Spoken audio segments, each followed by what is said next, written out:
Welcome back to the Becoming Her podcast. You guys, Dr. Ann and I were just talking. It's like it's been a minute and it's been 4 weeks or so since you've been here. We haven't recorded a podcast since you were here. So I we have some know. catching up to do.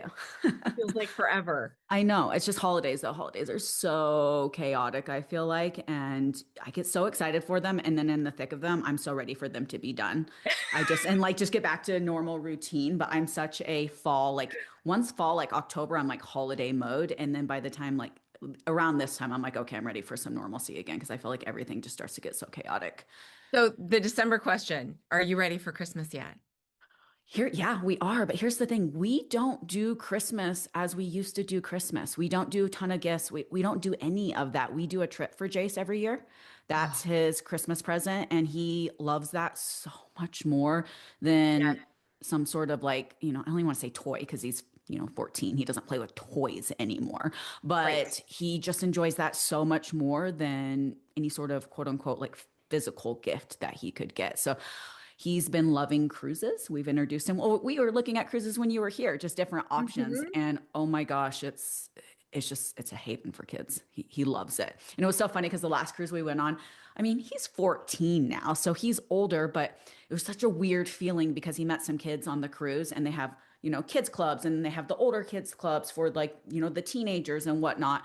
And it's 1 a.m. and my child is still running around with kids. And I'm like, Jace, text me. He's like, Mom, I'm fine. I'm like, I just want to know you're not over the boat. Like, you're not in the water. But Matt's like, babe, where's he gonna go? I'm like, I don't know, but this is weird. I'm like, I'm in bed and my child's just running off. And, but it's so contained. And he just went for 7 days from like 8 a.m. to 2 a.m. every single day. So we'll Oh probably my end up doing God. another cruise because he just loves it so, so much. And he wants to do the same cruise every single time. We do that. We Royal Caribbean and we stop at the Coco Cay. And so Oh, it's this big island where I feel like you don't even need the other stops. You could literally just stop at that island, and there is attractions on attractions and this massive water park. It's just so much fun. It's so much fun. So, well, and human beings, we remember experiences. And I can't think of any time that I personally have ever remembered a very specific toy, but we will take away experiences and remember those for forever. oh, I know, right? It's crazy, but it's funny because I'm sure as they get older, it's like, Mom, it's like, what do you want for Christmas? Helping for family members. My aunt's always like, Nicole, what does Jace need? And it's serious. I asked him, and he's like, well, I could use a MacBook Pro, and I'm like, for like excuse me, I just got a pro I think like a year ago. What in the world? You're 14. What do you need a MacBook Pro for? So that's the type of gifts that they're spitting out at these days, or a Ooh. $5,000 Saran, or whatever it is. So Uh-huh. I'm like, we're gonna spend that money, we're gonna go on a trip. But he does, he loves it. He I loves hear it. that. I hear that. Way to spend that money wisely, Mama. I know, right? Are you ready for Christmas though, with 10 No, kids? That's a no, whole ordeal in of no. itself. And it feels like the way that you ever try to get like icing on something perfectly, and then you realize like another cupcake isn't iced correctly or it doesn't have enough, and then you try to do that and then you put too much on it. That's what it feels like with gifts. Like I'll do something and I'll be like, oh, that's a great gift, and then I'm like, oh, but they're not really quite balanced out. And it's Yeah, almost like I have little kids at home where I realize you're gonna count the number of gifts, but not really. But I'm still stuck in that. Like, are you going to for feel sure. less love because you only have two to open and this other one has seven? Like, Right? oh, that doesn't Yeah. feel good. I know it's such a and like that would be something to battle with 10 kids. That would be like that would give me anxiety. I'm not gonna lie. I'm like bowing down to you right now. Fortunately, I'm grateful. My kids are all most of them, save maybe the younger two, are incredibly pragmatic. Although my younger two did ask for clothes. And so for me, the gifts are really more like this is an excuse to buy you a winter wardrobe Hmm. and you Yeah, get to yeah. open stuff. And you get to open it. Yeah, for sure. That's right. Yes. I love it. I love it. Well, today, you guys, we decided I thought it would be a lot of fun to dive deep into both Ann and I's backstory to be able to connect with you guys on a level that is outside of certifications and master degrees and what we do really well professionally. I know some of my favorite creators are the creators that I can connect with on a personal level. And there is so much to my story that has me in the position in the place that I am today. And I'm excited to talk about it. There's a lot of vulnerability that'll go into this. And Anne, I know when you were here, you really opening up to some of the things that you struggled with in the past. I'm like, we need to talk about this more. I feel like sometimes it's, Mhm. and it was funny when you said that you're like, was it, you said a mentor or somebody that you worked with that told you that you shouldn't tell your story? Yeah, it was a boss Oh, for a company boss, that I worked with. Yeah. which She is said that she said my story should never be a part of anything that I share, and they would not advertise me as someone who had struggled at any point with anything, just as a professional. that is crazy to me. And it goes to show how much marketing and just, I guess, how we attract people has changed because people want to resonate with people. I think Hmm. this is where we're in an era as well. And this might be slightly off topic, but I feel like celebrity era is starting to die. And now we have this whole influencer era that's in place. And it's because people can connect with these influencers. And there's this big thing going around TikTok right now where we have a couple influencers that it's gone mega viral.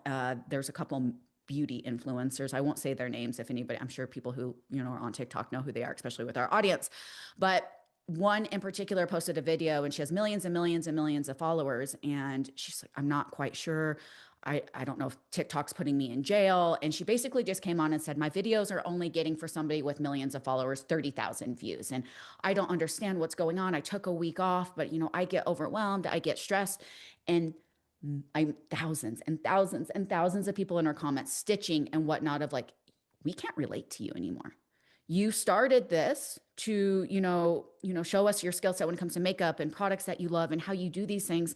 And now you are showcasing luxury hauls that are, worth more than my salary in a year. You moved to LA, you live in this massive bougie house, and we just can't relate to that. And there's so much power when you think about it on that level. We as human beings, we want to connect So in true. a way that we can like really understand and we can see ourselves. And it's like I hear all the time, it's like, you're in my head, you know me. And it's like, because I was you. I hear you, I see you, I was you. And so that's really where this came into play. I was watching this whole drama unfold on TikTok and I was like, I really want to just take some time and dive in. So I don't, Ann and I, it's very organic. Nothing about this is scripted. And our best podcasts are the ones that aren't scripted at all with no talking points. We can tend to just talk and talk and talk. And I would love for you to start because I know, particularly with obviously what you do, but what you do was from the struggles that you went with your eating disorder and whatnot. So you Hmm. take it off, girlfriend. Yeah, yeah. So my introduction to eating disorder and anything mental health actually started when I was 8 years old. And when I was eight, and I don't even remember why. I remember thinking that I was fat. Some of that, a little bit of that had to do with my mom, who chronically dieted and probably had a little bit mild level eating disorder stuff going on in her own life for most of her life. And so I stopped eating. I was just started eating less and less, and to a point that one night at dinner, and I think at that point I was 9. It was right around that age. I was at the dinner table. I ate a quarter of a sandwich. My parents said, you need to eat more. And I did. And then I got sick instantly. And so they rushed me to the doctor. And the doctor used this word anorexia, had no idea what it was. Um, and sent me home with instructions for my parents to force me to eat, which I did because I was a real people pleasing little kid. I wasn't concerned. I just didn't like being heavy. And so about 3 years later, around sixth grade, I read this book about a woman who had bulimia and thought, this is a win-win situation. I can make my mom and dad happy. I'm eating food, but then I can manage my weight. And that opened up this hell it was unfathomable. I remember the first time that I made myself sick. I remember the first time, like, there were so many moments in my How life old that were you? I was in sixth grade at that Oh point. my gosh. And by the time I was in ninth grade, I was binging so significantly. I think it was at my heaviest weight. And at that point, it was 160 pounds. And I was an athlete. I was an athlete this entire time. I was constantly swimming, constantly going and doing. And I was eating entire boxes of cereal in one sitting and half a gallon quarts of ice cream. And I never took pictures because I was so ashamed of how I looked, but the food noise in my head was intense. And I would vacillate in my eating disorder from eating. At one point, I was eating, I can't explain it. The largest salad bowl that you can think of, like it was like a trough of salad with fat-free ranch dressing. That's all I would eat Wow. 3 times a day. I cannot Your tolerate, digestion would probably, oh, oh my gosh. cannot tolerate. I can't even tolerate fat food dressings. I don't think they should exist. They're awful. It's like, oh, what was I thinking? PTSD.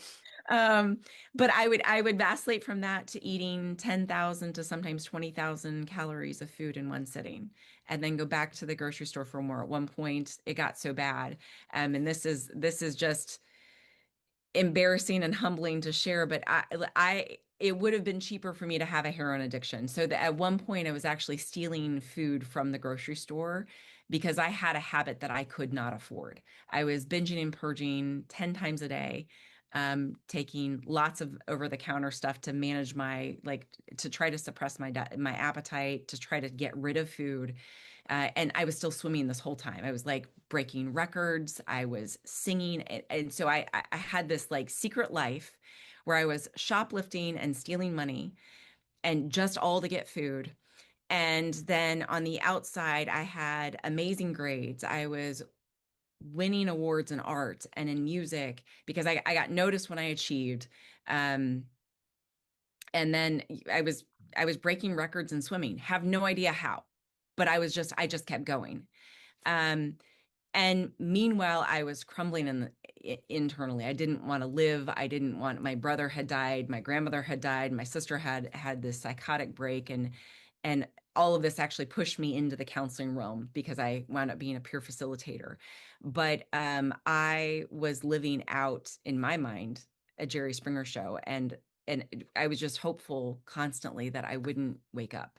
And the food noise was so intense that I couldn't even envision having a day of my life where I wasn't planning on what I was going to eat, calculating how I was going to get rid of it or where I was going to get rid of it, and then figuring out how to do it all over again. And that was every single living day. If I was not in school, if I was not in swim practice, I was eating or getting sick or exercising. How That's long all did I this was go doing. on for? So it went on until around, I think it was junior or senior year. I was arrested for shoplifting finally. Somebody at the now I think now closed Marsh supermarkets, they caught me.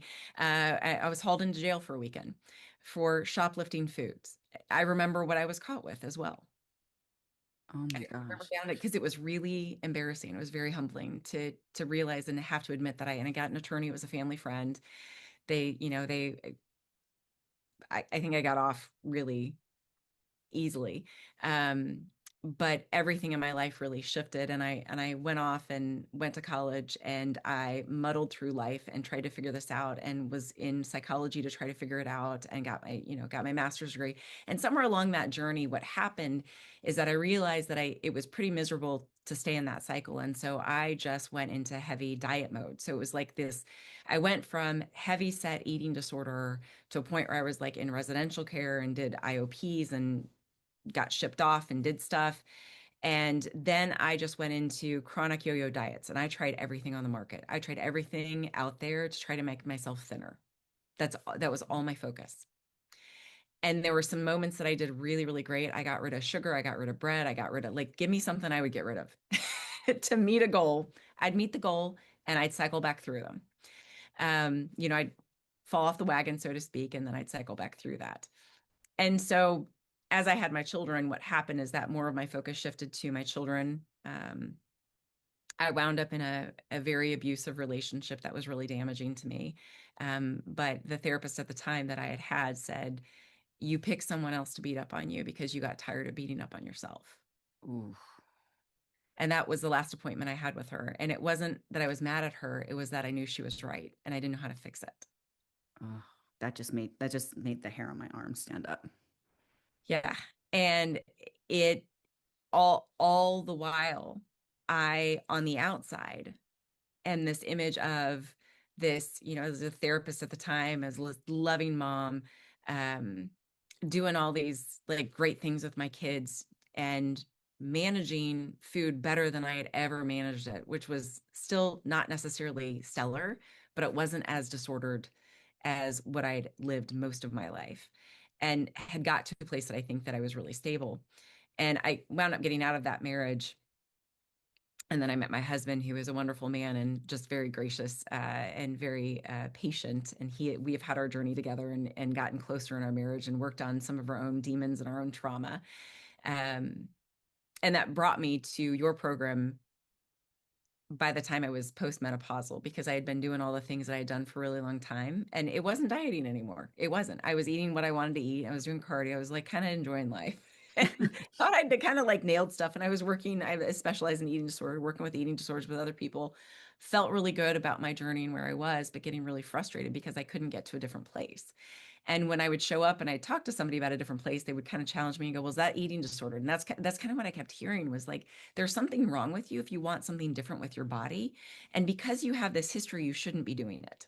Mm. And it made me angry. It really frustrated me because I thought, well, I'm eating all kinds of foods. I'd never touch fat-free dressing. I just want to throw that out there repeatedly. It's the worst. Please, if you eat fat-free dressing, there's so many more things that we could do. Make your own um, with some Greek yogurt. I make my own. They're so good. I They're so know. good. I make like, oh, but that's another story for another day. Let's. Well, and I was getting angry because I'd had children. I've given birth to 7 children, had 6 pregnancies, had 2 C-sections. My core completely just ripped ripped to shreds with pregnancy and babies and birthing and all the fun things. And I'd have to lose weight after every child over and over and over again. I think during my first, I was really struggling with the food piece, and I had gained over 80 pounds my first pregnancy. Oh, wow.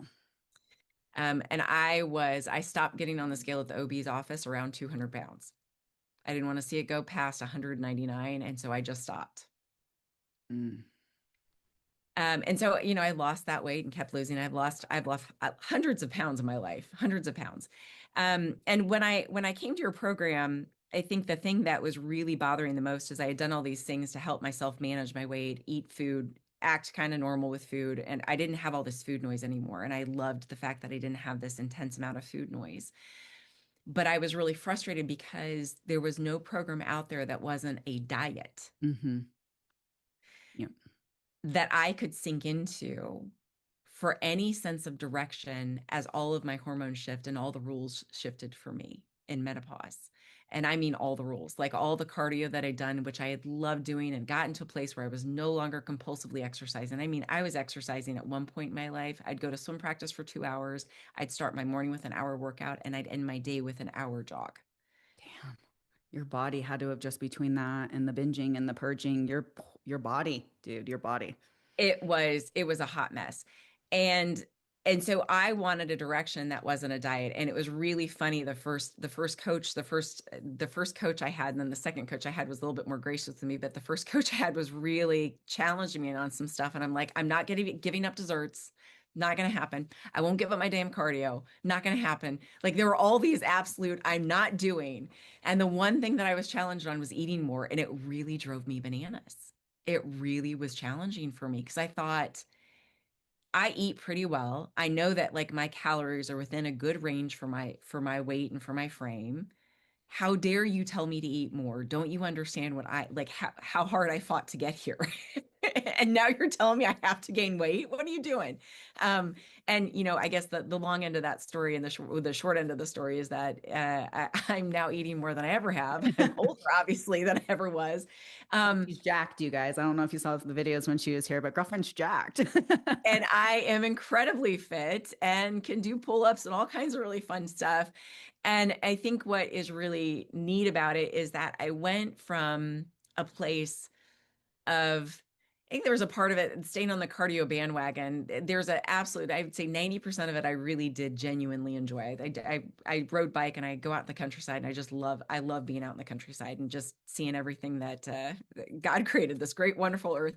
Um, but I think I also was really afraid of not like ever having a moment in my life where I really didn't do cardio and still could eat. Mm. I thought that was just, and it wasn't that I was doing the cardio so I could eat. It was just kind of like, well, this is how the checks and balances Yeah, work yeah, in yeah. life, I burn more right? It's just calories, I like, get to eat more. So, yep, yep. Like it yeah. makes sense in the head, like logically, our logical female brain thinks I burn more calories, I can eat more. That's right. I can Yeah, have yeah. desserts because I Mhm. just went on a 40-mile ride. Like Yeah, this yeah. this makes sense to me. Like I can enjoy whatever I want for dinner. Um And I think what was really cool and what I really appreciate, and this isn't supposed to be a plug for your program, but I want to talk about this whole journey because for me it was really eye-opening some of the stuff that I uncovered even in the journey, the kind of the last leg, this last leg with your team and being a part of this is that I didn't realize, and I've done intuitive eating. I'd done it. I thought I'd done it all, right? And I work with people on intuitive eating, but I didn't realize how this concept of eat whatever you want means that a lot of times in our mind is without any discipline and without any structure, Mm-hmm. Yep. which is not correct and it's not freedom. No, it's no, absolutely it's not freedom. It's absolutely not freedom. And now I'll eat intuitively. I don't track as much as used to. Every now and then I'll do like a Snapchat track where I'll just go like how on target am I in making sure that I get in my protein because I'm not a big I'm just not a person who could I don't love meat a ton. So I do a lot of Greek yogurt and a lot of other stuff because I just sitting down with me, it's just not my thing. But I'll go and I'll eat and I can feel what not only it feels like in my belly when I've Mhm. had enough, but I also understand portion wise how much I need to eat of protein and why that's so important for me, how much fiber I need to eat, how like everything has a balance. And so what winds up happening from structure is and from that discipline and getting up, working out, not killing yourself with cardio, not going all out is that you actually live a life with a significantly more peace and much more flexibility than you ever realize because you realize what you can flex. Yep. I And love so that. now every day and I've always been like this. For those of you that like desserts, I will preach desserts all day long. Every day I have something sweet every single day. Some days I have a little bit more, some days I have a little bit less. But you're at the place where you're in a place where, and I think that that is what a lot of women don't realize in the thick of a diet that it's always going to be this restrictive. And there is a world where when you're in a quote unquote dieting phase that it there will be a level of restriction. Let's just call that for what it is. You're Mhm. asking your body to, sustain on less calories than what it needs to maintain its weight. And so there will be times where you have to turn things down and that you have to do a bit more finagling, Absolutely. but it's not always that way. And so I love that you bring that up of like, okay, some days I have a little bit more than others, but I'm still able to maintain this jack fit body that, serves me really well. I don't gain weight. I think you're only down what, like 1 or 2 pounds since we've worked together, but your body composition has completely changed. It was more around the 10-pound mark, but a lot of it was inflammation. I had a Mhm. ton of inflammation, I think, from all the cardio that I was doing. So I was riding like 100 miles a week every week, and that was creating tons of inflammation in my body. And ironically, I wasn't consuming enough sodium, which you Yeah, think I was just gonna say your electrolytes were off. you Yeah. know, Your which whole you electrolyte profile, yeah, was off. which you think would be like not a problem, but it was a huge problem in my life. Well, it's not even just sodium, it's the magnesium, the potassium, and how they all have to be balanced out there. And Yes. so people hear electrolytes and they just think sodium, but they leave out the magnesium and the potassium part of it. So, Yes, yes, yes. Well, we know that when they did my labs, my sodium was my potassium was fine, but my sodium was really low, which I thought was hysterical because I was like, I had salt to everything. What are you talking about? But it was like not the right combo. yep. Well, and then you deplete yours as well so much when you are an endurance-based athlete. That's when you absolutely need more as an endurance-based athlete. So, Yeah, yeah. So I think the thing that I was really astonishing for me, and I've worked in eating disorders. I've been working in the field of psychology, but specifically with eating disorders and addictions for over 25 years now. And had gotten really good with the journey, not just for myself, but also with other people. So it was really eye-opening for me when I had to shift things dramatically. And it was really emotional. It was really an emotional endeavor for me to shift things that dramatically because I thought that what I was doing was correct. And it was for the stage of life that I was in. yep. But when it stopped being the stage of life I was in, it really broke me down because I just kept working harder at the start. Like, okay, fine, I'll just need slightly more cardio, or maybe I'll tweak this a little bit, or I'll tweak this. But it was like I just didn't know what I didn't know. I was ignorant. And effort doesn't, we talk about this, effort doesn't always equal results. And that is so ungodly frustrating when you have very much so type A personality like you do. And it's like, if I just check this and I check this and I follow this, then I produce an outcome. And when it comes to your body and those normal boxes that we check stop producing the outcome, that is ungodly frustrating as a female when you're putting all of this work into it, but you're getting none of the ROI in return. Like there's nothing more defeating than that. And that is the hard part for a lot of women. Like you said, it was really emotional to give up this idea and this, mentality that I had that, more is better. And so many women are attached, our egos are attached to that. I know for me, for a long time, my ego was, but you don't understand. I'm doing all this cardio. I'm up at 5 a.m. I love all I could rattle off. And I'll never forget. And I repeat this line often. My first coach was like, but Nicole, how's that working for you? And that smacked me in the face because I'm like, but you don't understand. He's like, okay, cool, but you're here for a reason. That's clearly not working. So we can continue to do the same thing. We can Uh-huh. continue to get the same outcome, or we can make some shifts. And so, but yeah, I use that line often as well. And I know that that really resonates for a lot of women. But, okay, cool. But you tell me from your experience, how's that working? And it's 98% of the time, well, it's not.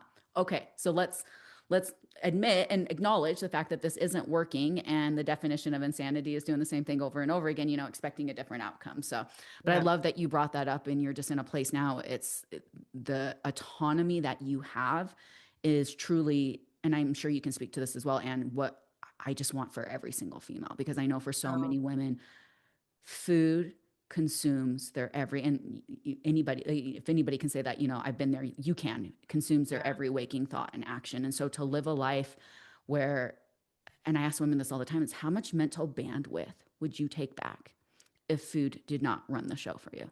Oh my goodness. If you had energy to pour into anything else outside of, can I eat this? Should I eat that? I need to burn these calories off. This is good for me. This is bad for me. This has seed oils. This has this has that. And we took that energy and you poured it into something that was productive, that gave you Yeah. your vitality and just your creativity, because it just consumes us back. And so that is something that is overlooked when we start a journey like this, because it's all about, we just want to lose the weight. And that's what we think it is all about.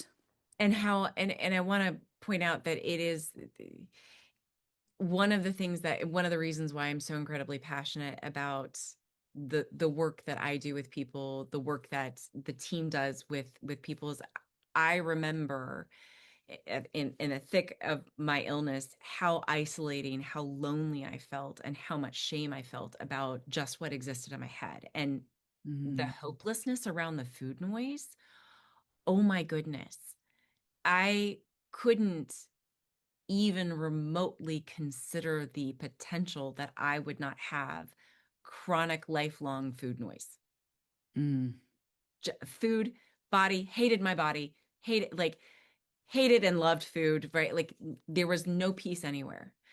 And to get to a place where you can actually have peace, the things that you have to do to get there seem really counterintuitive. They Mhm. honestly really do. But man, you can't get there unless you do them. Yep. And I'm sure that just hit home for so many women, is it feels impossible.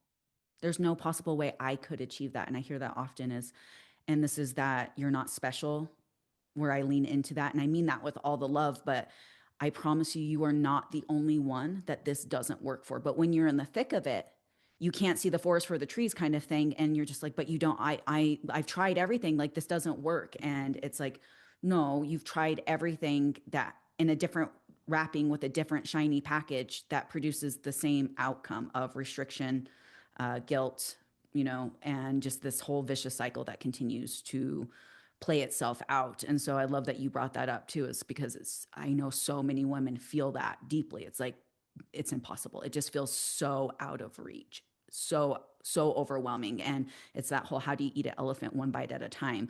But the Mhm. reality is each bite does need to be strategic. You can't keep taking each bite of the same thing that you've been continuing to do and again expect a different outcome.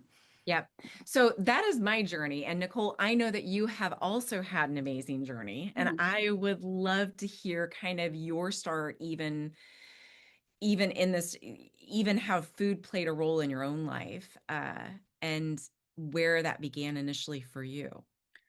Yeah, I have. I mean, there's just so much, and I'm trying to figure out exactly how I want, because I could sit here and talk for hours about, just what got me here. But um, it's crazy because we talk about this in a sense of I know the listeners are here for, weight loss and feeling better about their body and food noise. And I am going to talk about that piece for me, but I also want to shift this into something that is very relevant in the journey that I'm in right now. And that is Mhm. really as woo as this sounds, and I'm not trying to turn this into like a spirit, but really like coming into more of my feminine energy and letting go of this obsessive need to have to control absolutely everything. Anne was here and saw a little piece of that with my husband and Uh-huh. I when she was here. But I want to talk about this because this has been the most insane and powerful, enlightening, humbling, overwhelming shift I've ever made in my life. And I feel like I have gone through and I've tackled a lot of things. And this has been the hardest thing I have ever had to tackle. But yet it's been the most rewarding. I grew up, I don't speak about my childhood often. And it's not because I'm ashamed, but I just don't really ever speak. I just never really want anybody to feel sorry for me. And Mm. so I grew up, Anne knows a little bit about my story, but I came from a very broken home. I had a dad that was MIA. I had a mom who was a drug addict who was never around. I have two siblings. My one sister is a year younger than me. And then my second sister, who's my half sister, is 9 years younger than me. And so, for some context, when my mom had my sister, I was left to raise her when she had my younger sister, who's 9 years younger than me. And so here I am at 9 years old, and I just have, horror stories of being left in the middle of the night with a newborn at 9 years old and just screaming and crying. And I didn't understand how to fix it, but my mom was just never around and always out for her next fix. And her motto in life was, and I'm like, I know that this sounds awful, but just for context, it's not what you do, it's who you do. That's how my mom Mhm. made her way through life. And Wow. so it was a revolving door of men. We never had any sort of structure or security. And I was really left to figure it out as the oldest. And so my one sister was a year younger than me. And it was just up to me to really take the reins. I was, I want to say 12 or 13 when I was just finally like, I can't do this anymore. I need to get out of here. And I remember thinking at such a young age, having these very profound thoughts and thinking, I shouldn't be thinking this at 8 years old. I shouldn't be thinking this at 9 years old.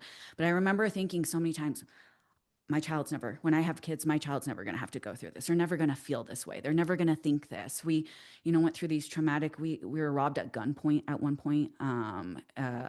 For people that are coming in trying to find my mom, probably I'm sure something to do with drugs and money. And my babysitter ended up duct taped in a bathtub. And these are things I'm Oh, wow. experiencing. I'm like 7 or 8 years old, climbing out of windows to go find people to help. And it was just very much so a childhood where it was up to me to take care of everything, to fix everything. And I was the leader, I was the provider. And that's what I viewed myself as. And I promise you guys, this is all going to come full circle. I promise you. And so I was like 13 when I finally decided, I'm like, I need to get out of here. And my dad was in Utah. We had a very broken relationship. He was in, he was out. He was not as like into drugs as my mom was, but he was a pathological liar, very just should not have had kids. That's just the best way to put it. They're just not in a place to raise kids. But I was so desperate to get out of a place with my mom because not only the mental abuse but the physical abuse. And I tried to convince my sister to come with me at that point. My half sister lived a lot with her dad, who was, thank God, very very present in her life. To help work through the struggles that we had with my mom. But I tried to convince my full sister. I'm like, just come with me, just come with me. And she just refused. And I finally left and I told my mom that I was going to visit my dad, but I knew I wasn't going back. I knew I was not going back. And I tried to convince my sister, and my sister ended up How old were on you at this time? like Oh, 13, wow. somewhere in there. Yeah. And my sister ended up on meth with my mom. And that was the type of relationship and environment of which that I grew up in. And so I knew I needed to get out. And I left Las Vegas. That's where I grew up. And I moved to, well, I told my mom I was visiting, but I ended up moving to Utah and uh, lived with my dad for a while. And he tried, bless his heart. He really did try. And I remember thinking again at 13, it's like, how are adults this dysfunctional? And I got my first job at 14. I started to, make my own money and started to provide for myself because that just wasn't there for me. And I ended up, long story short, because my dad was just never around, kind of couch surfing at 13, 14 years old. And then thankfully, I don't have any sort of relation with my mom's side of the family. I don't know a single person from my mom's side of the family, but my dad's side of the family, my aunt who lived in Utah had heard of what was going on and like was just like, this is really like the whole story of it was crazy. And she basically offered for me to live with her. And at 14, I mean, I knew her, but I had met her a couple times, but I didn't really know her. But I had nowhere to live. I had no structure. And that's honestly what saved me. My aunt brought me in and they legally adopted me. And I lived with my aunt from 14 to 18, 19, when I just kind of was, at the place where I could move out on my own. And I remember feeling at that time, I was like, I just wanted a sense of belonging. I was so grateful that they brought me in, but she has 5 kids and I'm so very close with all of them. And I think of them as brother or sister, but I wanted somebody to call mom or dad, right? Like, and I was, Yeah. I want, not that they made me feel like the black sheep because they didn't, but I just naturally felt out of that, Mhm. right? Because that wasn't my upbringing and they were bringing me in and I, almost had this like petty card, even though they never made me feel that way. But it did give me the structure that I needed, obviously, from that time. With all of that trauma, food was my coping mechanism. It's what I turned to that made me feel good. It gave me a sense of just, I don't know, I don't want to say belonging, but it's the one thing that I could participate in that in the moment felt really, really good. Yeah. And a lot of shame around my body and whatnot, anyways, just because my mom would very, very verbally abusive. And she used to point out, like, I remember on my leg, she'd be like, these veins are disgusting. And just very, very verbally abusive. And basically just told me, I'll never forget, she forgot my 8th birthday, of course, because she was never around. And she's like, and her reasoning for that was fat kids don't need cake, anyways. Fat girls don't need cake, is what she told me.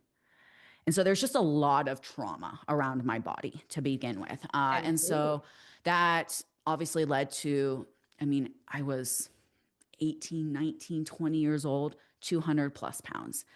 And I already naturally felt left out in my home environment just because of just what that was. And again, my aunt, my uncle did not make me feel that. They tried so hard to make me feel as if I was, that.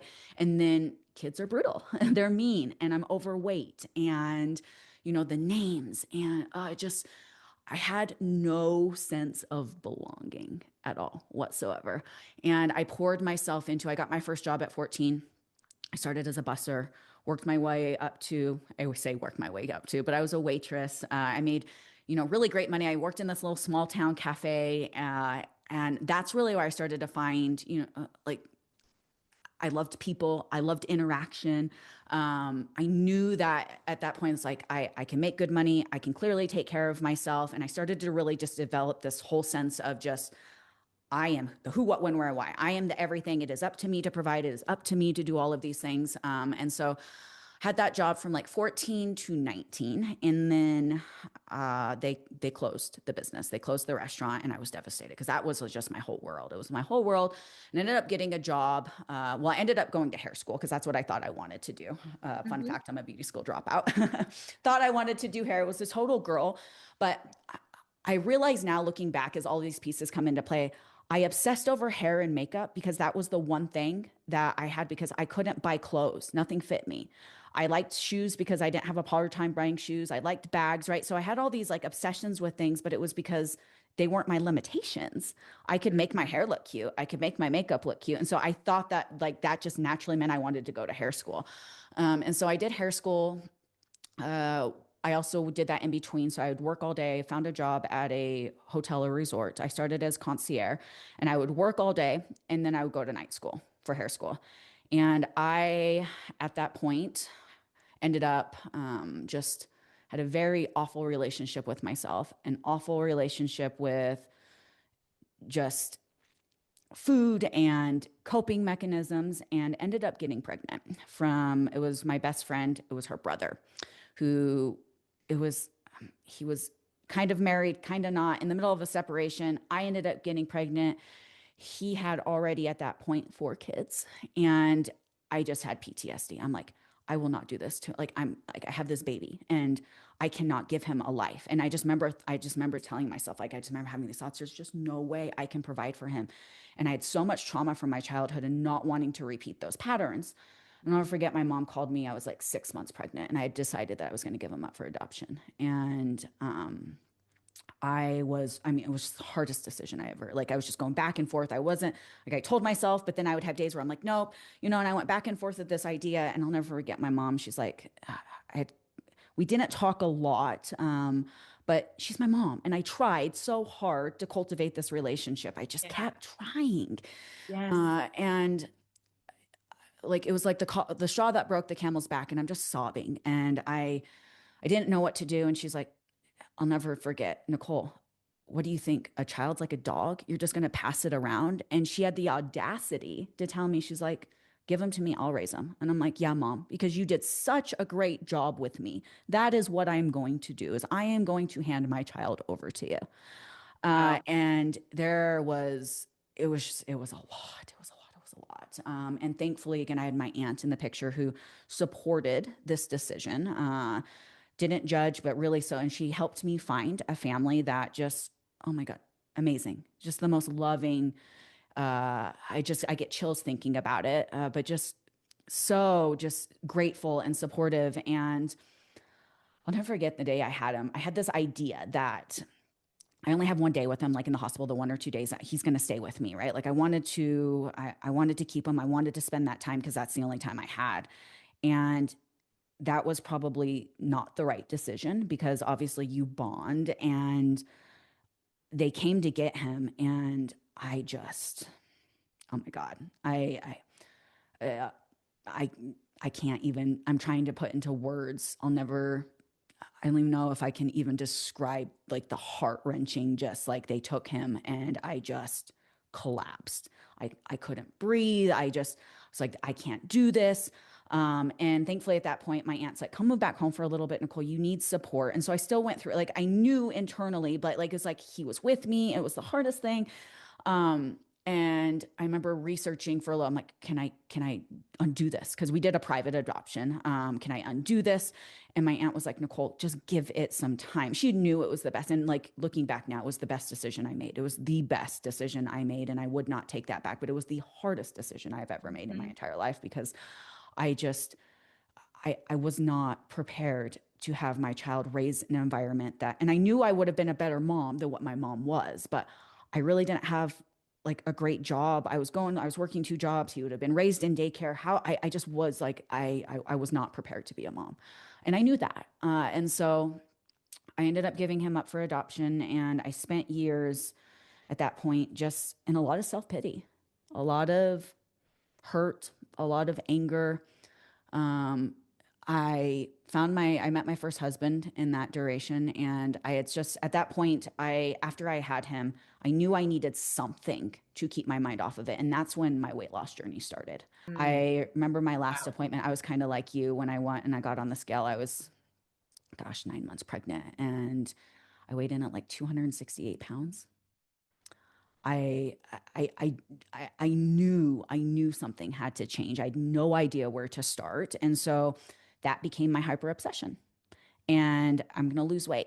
And that's where I'm going to put all of my energy and all of my effort into. And so, of course, the quick dopamine fix of, or hits of these, and back then there's not nearly the information that we have now, obviously, Oh, when it comes yeah. to what is needed and all of that. So I did keto. I did, Weight Watchers. I did the HCG shots. I did the 500 calorie diets, and that's where the yin and the yang came from me.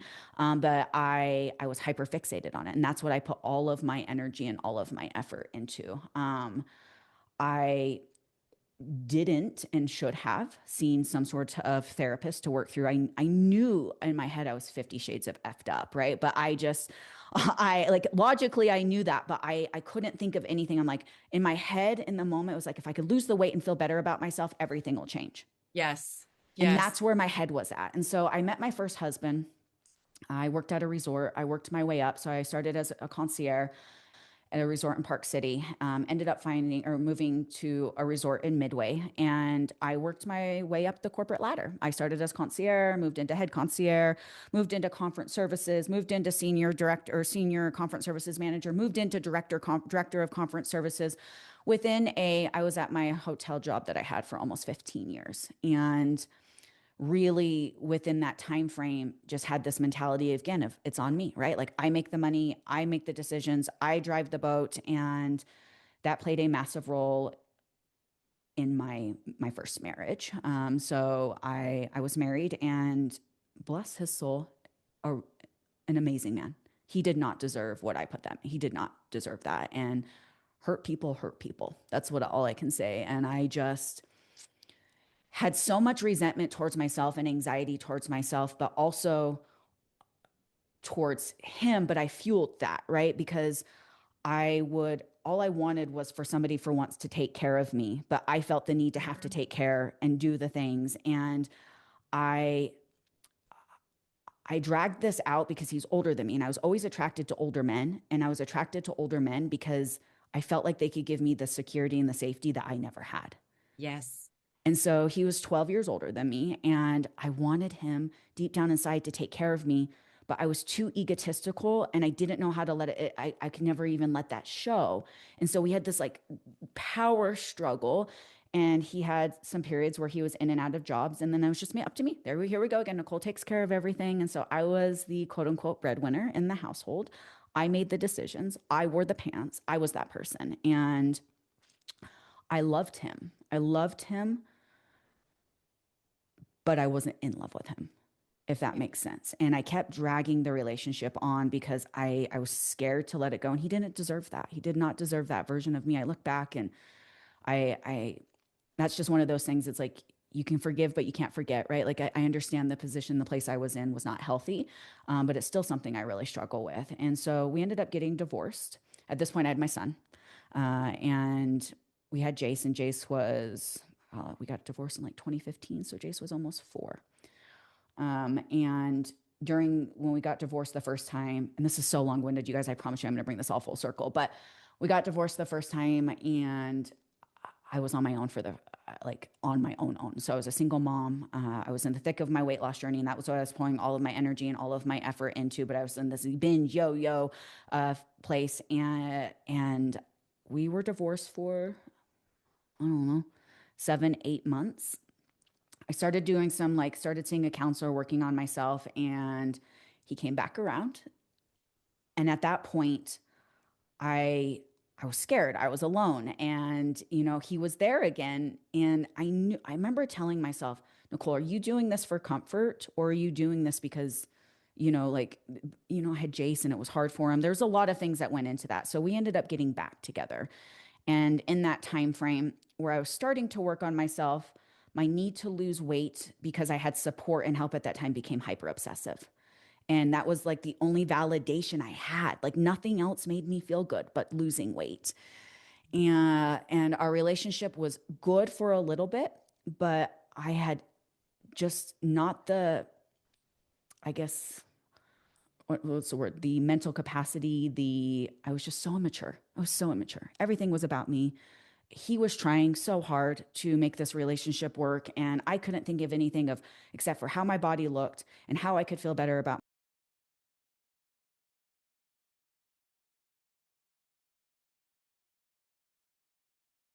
myself. And I was searching for something, but I didn't even really know what I was searching for. And so when that happened, or when we got back together, we were together for almost 2 years, 3 years, and I had an affair on him because, again, hurt people. And I was searching for somebody to give me something. I was so desperate for leadership. And I was so exhausted from wearing the pants. I was so exhausted because I worked 60, 70, 80-hour weeks. My job, I enjoyed it. So I don't want to say sucked my soul, but took a lot out of me. So trying to be a mom and, Yeah. run an executive position. I had the house, I had the car, I had things from the outside that people would perceive as just having it all together. But I was a mess. And I had an affair with my boss. And that was I knew it was wrong. And my ex had always told me, has always said, he was like, I could, we can work through anything, Nicole, except if you cheat on me. And I don't know if subconsciously that was my way out because I didn't want to. I knew if I told him I wanted a divorce that I would crush him. He tried so hard. He tried everything to make me happy, but I wasn't happy with myself. There was nothing he could do. It wasn't a him thing. It was absolutely a me thing. So I don't know if subconsciously that was part of like, this is the only way that this could happen. Um, there's just so much that went into that. But with that, I had confided in my neighbor, which again, so immature. Everything about it was so immature. And she ended up telling him. And so when she ended up telling him, he found out obviously in a way which just blew my whole world upside down. And so at that point, and rightfully so, he left me. I had to find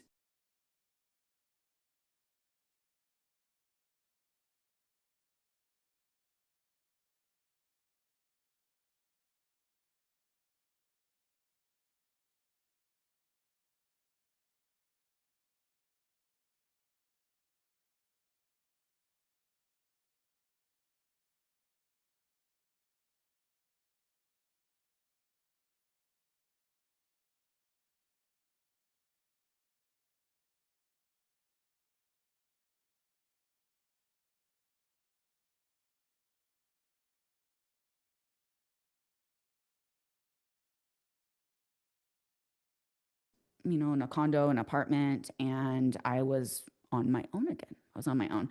But the environment at my job, because that was my only sense of security that I had, was really toxic. Because not only did this quote unquote friend, and granted, right, like I put her in a really shitty position to tell her what I did, and her husband and her were friends with my ex, and I put them in a shitty position, but I don't know what it was. Ended up sending emails at work and telling people. And so now here I am having an affair with my boss, who is the big boss. Like I was just underneath him on an executive level.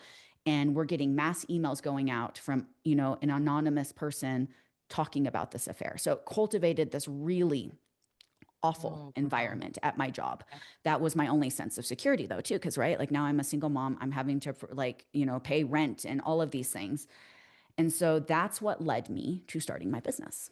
And that's long story short how I got there. I got there and I, at that point, had, really developed the ripped physique that I thought was going to bring me all the happiness in the world. And my identity was attached around the veins popping out of my arms. And if somebody didn't stop me in the grocery store and tell me that they wanted to look like me for the day, then like I wasn't worthy. And with my success, very like I had gone to school for it. So in between that, I learned that I went to, I got my certification because I was really into this. I got my certification and whatnot. And so I had a level of experience, but obviously when it's your own journey, what you know to Oh, be true and logical does not apply to yourself. This is where yes, coaching is so ungodly powerful, right? Because I knew the yes. things that you needed to do. I knew what needed to happen, but that wasn't going to, it doesn't apply to me. Like I need to be shredded. I need to be ripped. So I need to be eating 1,000 calories a day. I need to be doing 2 hours of cardio a day. I need to have veins popping. And so with that being said, I had some, I guess, friends. I wouldn't even call them clients that I, worked with on the side that I was just doing for free because I really did enjoy it. And with the toxicity of my just work environment and what it was, decided that I woke up one day and I was like, I'm going to quit my job today. And I did. It was 15 years at that in my job. That was my family, my second family. That was my identity. That was everything that I knew. In my head, though, I was like, this is such a toxic environment. I, obviously had a lot of healing that I needed to do, and it could not happen. My boss was still there. There was, his wife. There was just a lot of drama that there's no way that I was going to heal in that environment. And so I decided to quit my job. I had basically 6 months of savings at that point. And I'm like, if I can't figure this out in 6 months, I'll go get another job. I was very well respected within my industry. I knew getting another job wouldn't be like a problem for me. So that was my safety net, right? It's like if I can't figure this out in 6 months.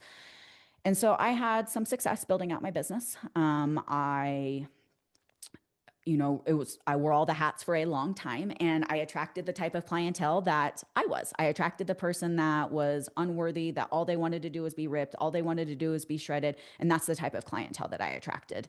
And it worked for me. In the very beginning, it worked for me. And I was able to provide, I was able to, take care of my bills. I was able to build out, not knowing what I was doing at all, and starting and owning and where we're at now. It's such a humbling experience, but it worked. And as I started to heal, I hired my first real life coach, I guess. And I'm so very grateful for him to this day. I had a fitness coach, was able to do the things, and then hired him. And then he actually did fitness coaching, but transitioned a bit more into life coaching and took over that role for me. And as things came to surface and I was able to understand what was going on and where and all of those things, as I started to heal, who I wanted to serve changed. I no longer had this desire to work with somebody who wanted to be ripped and shredded. I really started to heal, obviously, my relationship with food, my gut issues that I had, my hormones that were, oh my God, from trying to compete. You guys, when I say your leanest self is not your happiest self, oh my God, do I mean that? For me to walk around with the physique that I had, it took hours, like Ann said, hours of cardio. I was not eating. I was starving. I remember when he ran my labs, he's like, Nicole, how are you even standing?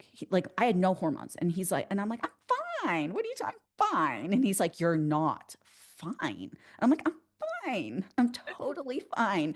Your Um, labs would say different. yeah, my labs would say different. So trying to heal all of that and fix my relationship with food came with me gaining like 25 or 30 pounds. At this point, I was like, I was a skeleton. I weighed like nothing. So I needed to gain some weight. I was very unhealthy, but the way of which I went about it, I don't want to say it wasn't not healthy, but I was trying to heal so much internally that I almost gave up Mm-hmm. my own physical fitness, right? Like things started to become more relevant than what I needed to do on the end to sustain and maintain my weight. And so I definitely gained some weight that was not necessary outside of just healing my hormones and my gut and all of the things that needed to happen. But I was still building my business, and I was able to scale. I, at one point on my own, just doing this on my own, had about 60 clients. I was really doing really well. I was, marketing to the best of my abilities, but uh, I, hired my first assistant coach, and things were fine. They were okay. And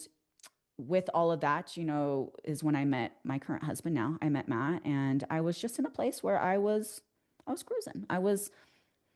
I don't want to say, I definitely wasn't using the word healed, but I knew I had issues. I was working through them. I had started my business. But again, wore all the hats and did all the things. Right. And so I was still this like, it's my job. It's my responsibility to take care of everyone and everything.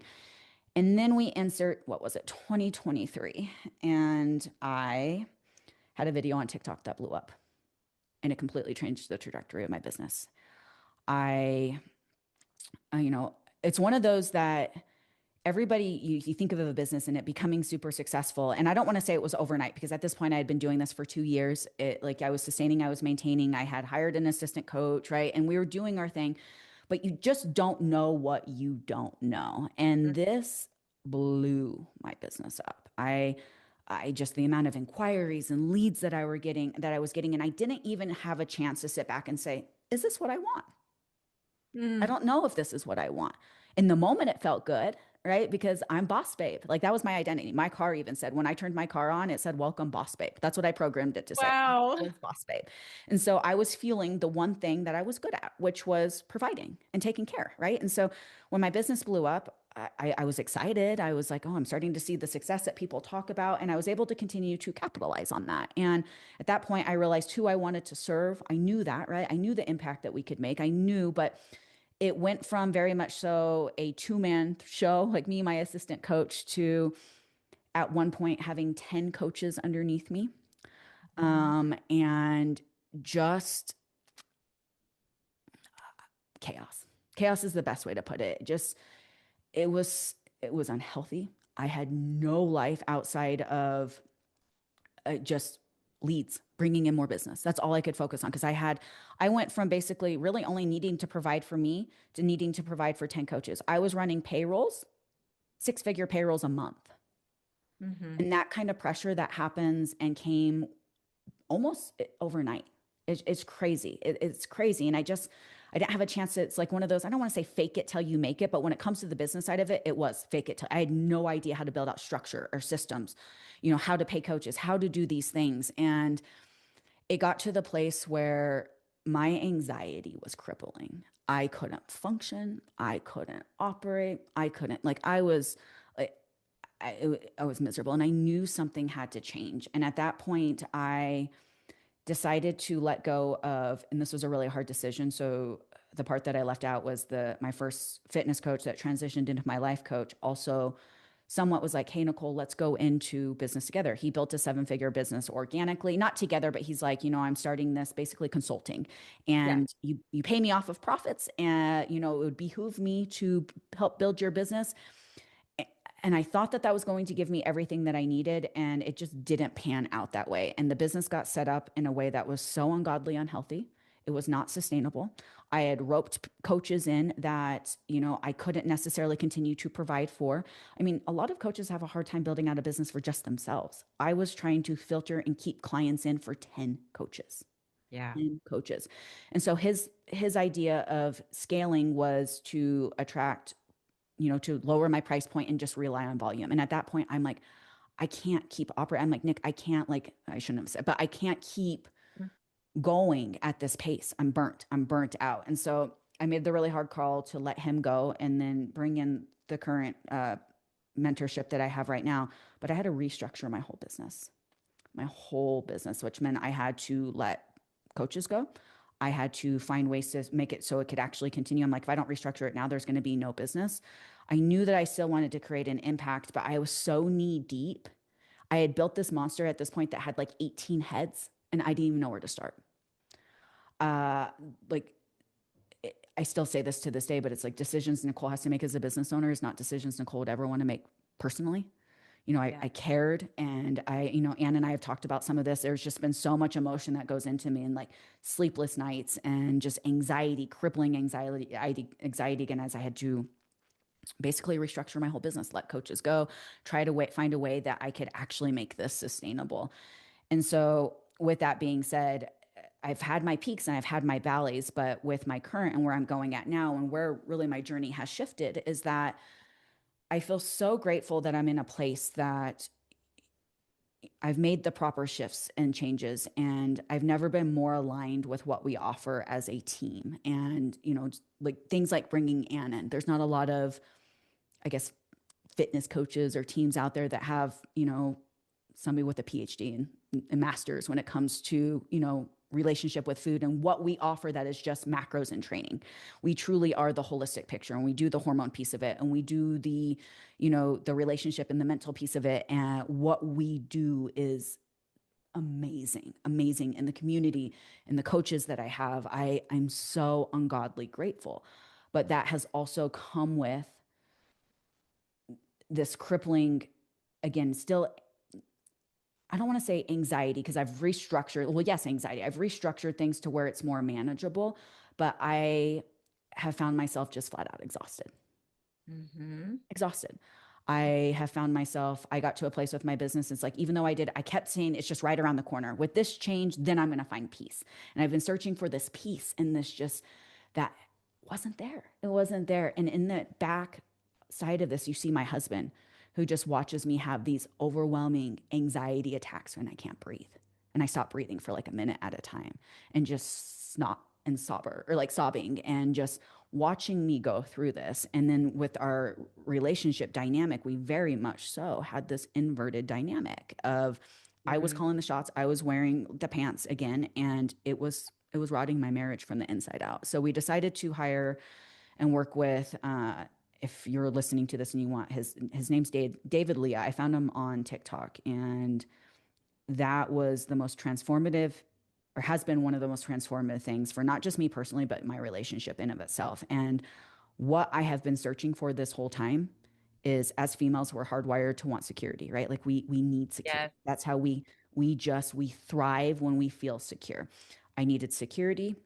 And I just wanted somebody to take care of me. I wanted somebody to wear the pants. I don't want to have to make the calls. I don't want to have to make decisions, and being able to shift. And, that's polarity. You attract what you're not, right? So here I am in my wounded masculine, and my husband has his own journey in his wounded feminine. And, that like that attracts that, right? And so this has been a big journey for both of us. And really part of this healing for me is coming to a place of accepting that my worth isn't tied to my performance. And That's that it. right there has been the transformative change, and allowing and giving my husband now the freedom. Like, we've have set boundaries in our relationship of, like, look, like, you want me to lead, but you don't get to just let me lead when it's comfortable for you, right? Like, so there have been boundaries that have been put in place that have really got us to a place where, I can honestly say my relationship has never felt more connected. I'm not saying that it's still not work. We're still in the thick of it.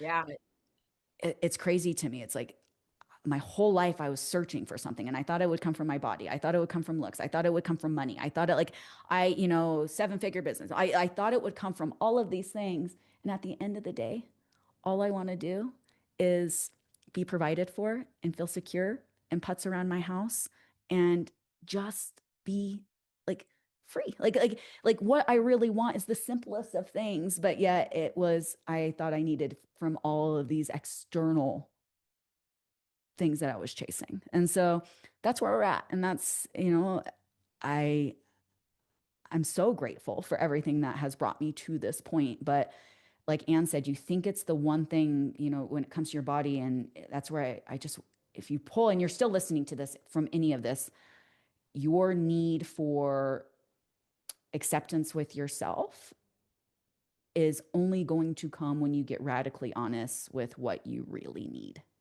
And I can promise you, it's not a number on the scale. It's not a jean size. It's not a number in your bank account. It's not all of those things. I have had all of those things and still completely miserable. So that is, yeah, that's where we're at today. And I'm I'm trying to find words outside of grateful, but grateful is really what's coming to mind. And I hope, if, like I said, you're still here, any of that resonates.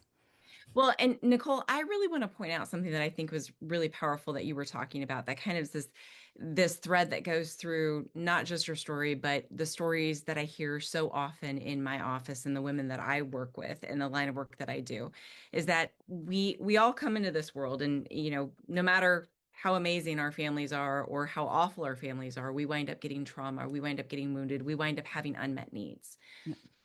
And so, as human beings, and I want you to think about just trauma on a really basic level, that is energy in the nervous system. That's what feelings are. That's what trauma is energy that didn't get expelled. There's a lot of science behind this. But what happens is, like, our nervous system understands that I'm carrying this weight, this pain, and I don't know what to do with it. And so I will then move to numbing it out, or I will move to focusing on something, because the brain is wired for survival. And all your brain wanted to do was feel like, one, I belong. That is a universal need. We are a group species. We all want to feel like we belong, but almost all of us have had at least moments, if not entire seasons of life, where we felt like we were not good enough, or we couldn't belong. So one, I want to belong. Two, I want to feel safe. Three, I want to feel a sense of purpose. And four, I need to take care of what's happening on the inside of me. Mhm. And when we don't know how to do those things, we're going to numb with something. We're going to numb with food. We're going to numb with activity, lots of things to do, or we're going to get our worthiness met in achievement, like I did, or Mhm. like you did, right? In the amount of money we can bring in. But what we're doing is we're trying to hustle, not just for worthiness, but hustle for security and hustle for purpose, as if that somehow, if I achieve this thing, then I will finally feel good enough. And I don't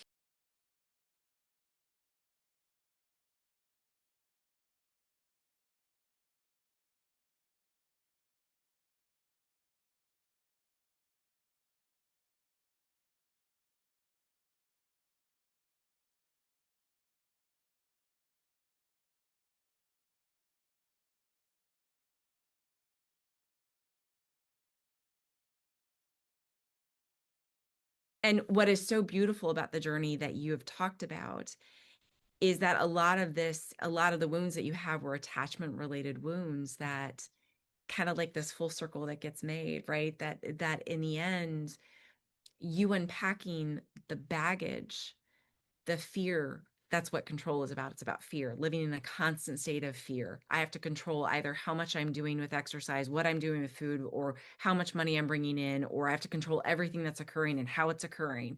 I'm living in a constant state of fear. So working on that in your marriage and unpacking that ultimately gives you that attachment related, that what's known as an earned secure attachment inside of the context of relationship, which soothes the nervous system, Yep. right? And this is why inherently, one of the reasons why, okay, but one of the reasons why diets don't work, but this is the emotional side and the psychological side around why a diet doesn't work, because what it is that you're after, you cannot find in a number. Mm. Yep. You cannot find with a size. You cannot find with whatever you look like in the mirror, because until we feel good enough from the inside of us and we know how to identify that internally, everything you see is going to be distorted. And it will be like chasing your tail constantly. It's never enough money. It's never enough appearance wise. It's never enough working out wise. There will never be enough because I haven't achieved that secure attachment on the inside of me Internal. in a number. Mm. Yep. You cannot find with a size. You cannot find with whatever you look like in the mirror, because until we feel good enough from the inside of us, because right.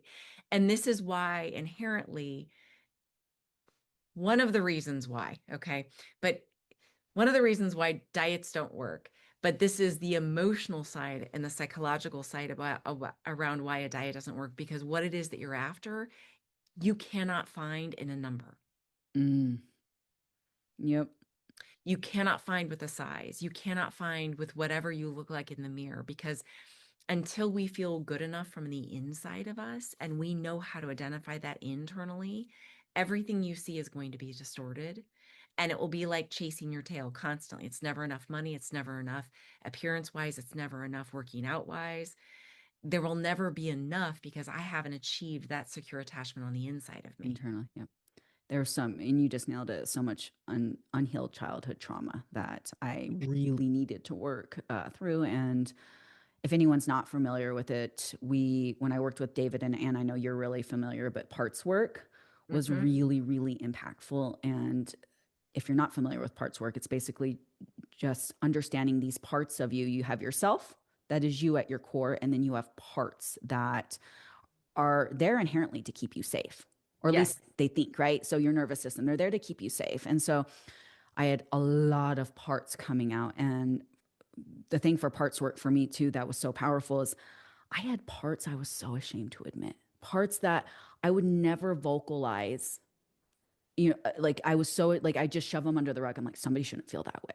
I would have these parts I was so ashamed about.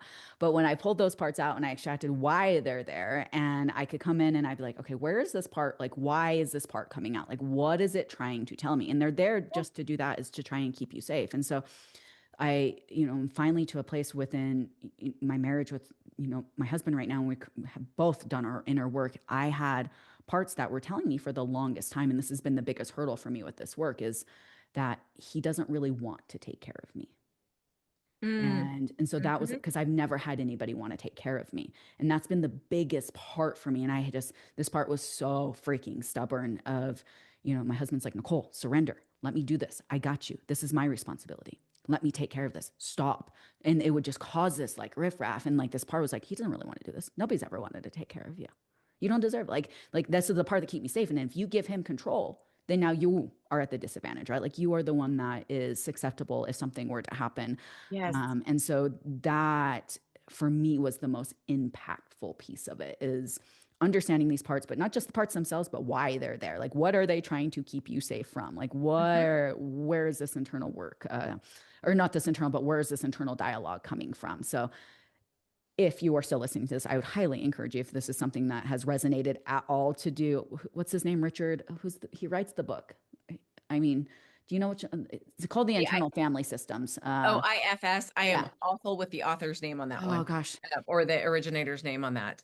Look it up Um, on Amazon. It's called Internal Family System, and that book is so enlightening, but yes. really truly being able to work through and somebody qualified enough. I know, Anne, you do that often when it comes to parts work. So I mean, reach out to Anne because I mean it's a game changer. It is an absolute game changer. Well, and I love the fact that your journey and your willingness to even talk about this in a public forum, to be able to talk about your personal journey, because I think it is tempting for us as human beings to stay in a place, and you said it, I said it, I hear it all the time, where on the outside I look good. On the outside I look like I got everything going together, right? But on the inside there are I talk about this often, but there's like a little kid in us that needs us to take care of, Yeah. needs someone to take care of them, right? And if we're not attending to this little kid inside of us, we're going to walk through this entire earth all the time feeling like a little kid in disguise. And social media is like it's a highlight reel, and it's so easy for people to have this perception that you have it all figured out, and everything is sunshine and rainbows, and you don't struggle, and it's such a highlight reel. So to be able to really come down into space again, I hear you, I see you, I understand, and that's so powerful when you have somebody that you can connect with on that level. And that's part of my connection with you, Anne. I love being able to talk to somebody that is definitely more than just, I don't do superficial well, and so I don't have a lot of really close relationships. I know a lot of people, and don't get me wrong, like obviously I have a following, but I don't do superficial well. So relationships, and at least direct relationships for me within my circle, are very, very, very intentional for that reason, because I don't want to talk about the weather. Like, how's the weather Nope. at where you at? Like, like, you know what I mean? So I am very, very, very particular with who I bring into my inner circle for that reason. Mhm. Yeah. Mhm. Wow. Wow. Ah. I love sharing our story. Cheers. Well, and I think more than anything, what for me, and this, this was a part of my journey and made me so angry when I was told long ago that I shouldn't be sharing my story. We are all human beings. None of us have it all together. None of us are perfect, We're all and many flawed. of us, generally the people that tend to be the most humble, most sincere and warm, are the people that had to walk through fire to get to a place that they understood. I know that that has been the story of my journey. Like, I had to walk through fire in multiple occasions where it was like, okay, I learned I did it all wrong. I did it all wrong. And Learn from my now, mistakes. Yeah. that's right. And now I can't judge you. I mean, I can tell you what a jail cell feels like for a weekend, but I I didn't even like, know that about you. Left that out when you were here last month. I oh, was like, oh, geez. I was in the pokey. I don't like the back of the police car Oh my either. gosh. It's not funny. Um, but I think one of the coolest parts as human beings is being able to really see other human beings for who they are. Nobody has everything figured out, and all we're trying to do is unpack our baggage. That's it. Mhm. And figure it out to the best of our capacity, and then move on. Yep.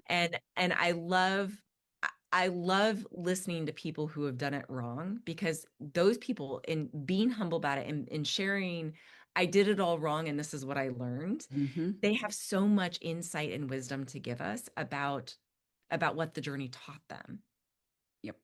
Yep. And well, because people see themselves in that, right? Because most people get it wrong the first time, or, like most Or people are struggling in their, 40 times. yeah, Yeah. 40 times, right? Like we're, like you said, we're just flawed human beings, and we want to connect, and we want to feel validated, and we want to know we're not alone. We just want to know that we're not the only one that struggles. So hopefully this podcast offered a little bit of insight for you guys. All right, guys. Well, anything else to add to that, Anne? Oh no, I Wrapped think up. we did a good job. I know Yeah. this has been a longer one. So if you're still here and you're still listening to this, thank you guys for hanging out. And as always, likes, comments, shares, engagement, tagging us is very much so appreciated. And we will see you guys on the next episode. Ciao. If this is helpful, give me a like, follow me, or subscribe for more.